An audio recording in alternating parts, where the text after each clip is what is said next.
अंडमान द्वीप समूह का इतिहास स्वदेशी संस्कृतियों, औपनिवेशिक शोषण और भारत के स्वतंत्रता संग्राम की एक रोचक कहानी है।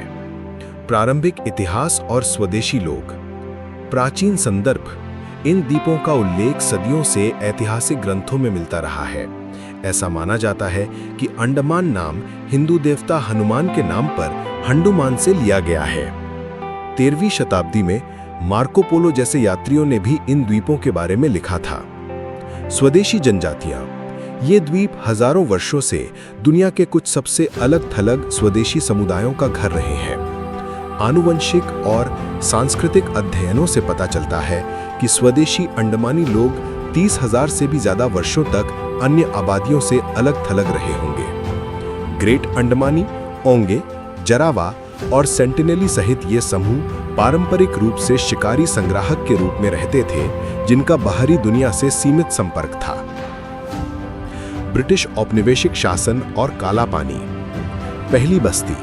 अंग्रेजों ने पहली बार 18वीं शताब्दी के अंत में एक नौसैनिक अड्डा और दंडात्मक उपनिवेश स्थापित करने का प्रयास किया, लेकिन बीमारी के कारण इसे छोड़ दिया। दंडात्मक उपनिवेश अंडमान के इतिहास का सबसे महत्वपूर्ण अध्याय 1857 के भारतीय विद्रोह के बाद शुरू हुआ। स्वतंत्रता सेनानियों और राजनीतिक असंतुष्टों को कैद करने के लिए एक दूरस्थ स्थान की तलाश में अंग्रेजों ने 1858 में पोर्ट ब्लेयर में एक दंडात्मक उपनिवेश स्थापित किया। Cellular Jail. कुख्यात सेल्यूलर जेल या काला पानी यानी काला पानी का निर्माण 1896 और 2010 के बीच में किया गया था। इसे एकांत कारावास के लिए डिजाइन किया गया था, जिसमें 7 खंड और 668 कोठरियां थीं, और ये भारतीय स्वतंत्रता सेनानियों पर किए गए क्रूर व्यवहार और यातना का प्रतीक बन गया। द्वितीय विश्व युद्ध और जापानी कब्जा। द्वितीय विश्व युद्ध के दौरान 1942 में अंडमान और निकोबार द्वीप समूह पर जापानियों का कब्जा हो गया था। आजाद हिंद फौज। जापानी सरकार ने 1943 में इन द्वीपों का नाममात्र नियंत्रण सुभाष चंद्र बोस की स्वतंत्र भारत की अंतिम सरकार आजाद हिंद फौज को सौंप दिया। बोस ने इन द्वीपों का दौरा किया और इनका नाम बदलकर शहीद द्वीप और स्वराज द्वीप रख दिया। हालांकि जापानी सेना पुलिस का वास्तविक अधिकार बना रहा और ये कब्जा हिंसा और उत्पीड़न से भरा रहा। स्वतंत्रता के बाद भारत के साथ एकीकरण। 1947 में भारत को स्वतंत्रता मिलने के बाद अंग्रेजों ने पुनः इन द्वीपों पर कब्जा कर लिया और दंडात्मक उपनिवेश को समाप्त कर दिया गया।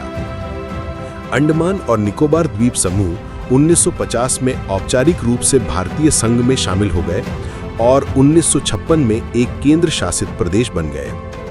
पुनर्वास। भारत सरकार ने एक पुनर्वास कार्यक्रम शुरू किया, जिसके तहत मुख्य भूमि भारत विशेषकर पूर्वी पाकिस्तान अब बांग्लादेश से आए शरणार्थियों को बसाया गया।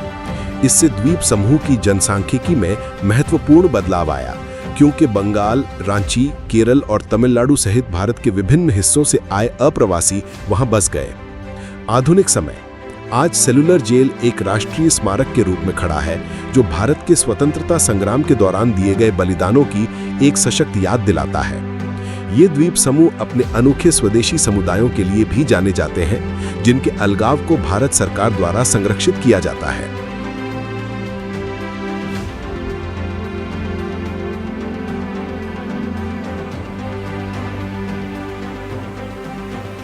जलवायु। अंडमान और निकोबार द्वीप समूह में उष्णकटिबंधीय गर्म जलवायु पाई जाती है। तापमान यहाँ का तापमान साल भर मध्यम रहता है, आमतौर पर 23 डिग्री सेल्सियस से 31 डिग्री सेल्सियस के बीच रहता है। मॉनसून ऋतु। द्वीपों में दक्षिण पश्चिम मॉनसून मई से सितंबर और उत्तर पूर्वी मॉनसून नवंबर में दोनों से अच्छी वर्षा होती है। औसत वार्षिक वर्षा पर्याप्त होती है। आर्द्रता। यहाँ की जलवायु आर्द्र होती है। सापेक्ष आर्द्रता का स्तर 70% से 90% के बीच रहता है।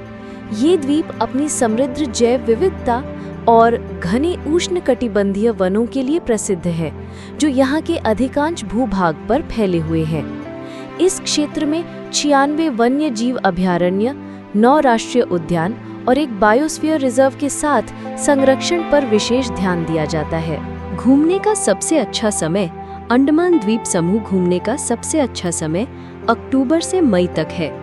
इन महीनों में मौसम सुहावना रहता है, कम आर्द्रता और साफ आसमान के साथ, जो इसे बाहरी गतिविधियों और जल क्रीड़ाओं के लिए आदर्श बनाता है। व्यस्त मौसम अक्टूबर से मार्च। साफ आसमान और सुहावना मौसम, 20 डिग्री सेल्सियस से 30 डिग्री सेल्सियस के बीच तापमान की उम्मीद करें। समुद्र तट की गतिविधियों, दर्शनीय स्थलों की यात्रा और जल क्रीड़ाओं के लिए ये सबसे अच्छा समय है।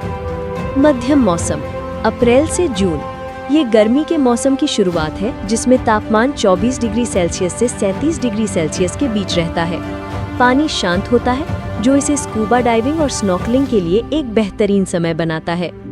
इस अवधि के दौरान आवास की कीमतें कम हो सकती हैं। ऑफ सीजन या मानसून जुलाई से सितंबर। द्वीपों में भारी वर्षा और उच्च आर्द्रता होती है। हालांकि कुछ यात्री शांत अनुभव और अच्छी छूट के लिए इस समय को पसंद करते हैं, लेकिन ऊबड़-खाबड़ समुद्र के कारण जल गतिविधियां सीमित हो सकती हैं।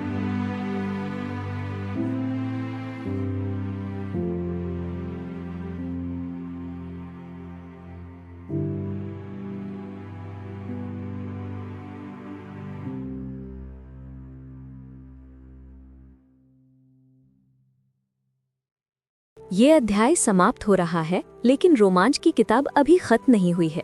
ऐसा लग रहा है जैसे कल ही की बात हो। हम उत्साह और थोड़ी सी अनजानी बातों से भरे हुए अपना सामान पैक कर रहे थे। आने वाले एपिसोड में हम चर्चा करेंगे कि कैसे हमने सुबह 4 बजे, जी हाँ 4 बजे नील और हैवलॉक की अंधेरी गलियों में स्कूटी चलाई, कैसे हम सुबह 5 बजे राधानगर बीच पर गए। हम लगभग पूरा रास्ता पब्लिक ट्रांसपोर्ट में स्थानीय लोगों से बात करते हुए तय करते हैं। रात 2 बजे उच्च ज्वार के समय उत्तरी अंडमान के कालिकापुर बीच पर, और कैसे हमने प्रवासी कछुओं के अंडे देने का नज़ारा देखने की योजना बनाई। लेकिन दुर्भाग्य से उस समय कछुए आना शुरू नहीं हुए थे। मुझे मिड जनवरी से फरवरी तक फिर से अंडमान जाना होगा। एक बार की बात है, ऑस्ट्रेलिया से एक कछुआ आया था। करचिप का खोल ऑस्ट्रेलियाई सरकार की मोहर था। मैंने सीखा है कि यात्रा केवल उन जगहों के बारे में नहीं है जहां आप जाते हैं, ये उस व्यक्ति के बारे में है जो आप रास्ते में बनते हैं। ये पुरानी धारणाओं को त्यागने और नए दृष्टिकोणों को अपनाने के बारे में है। ये असुविधा में आराम खोजने और ये जानने के बारे में है कि दुनिया की सबसे खूबसूरत चीज़ें अक्सर सबसे सरल होती हैं। ये ब्लॉग एक निजी डायरी के रूप में शुरू हुआ, बड़े और छोटी पलों को याद करने का एक तरीका। लेकिन रास्ते में कहीं ये कुछ और बन गया। ये एक बातचीत बन गया, साथ ही घुमक्कड़ों और सपने देखने वालों का समुदाय। धन्यवाद। पढ़ने के लिए, कमेंट करने के लिए, साझा करने के लिए और मेरे साथ यात्रा करने के लिए धन्यवाद। इन यात्राओं को आपके साथ साझा करना मेरे लिए सौभाग्य की बात है। अगली बार तक खोज जारी रखें।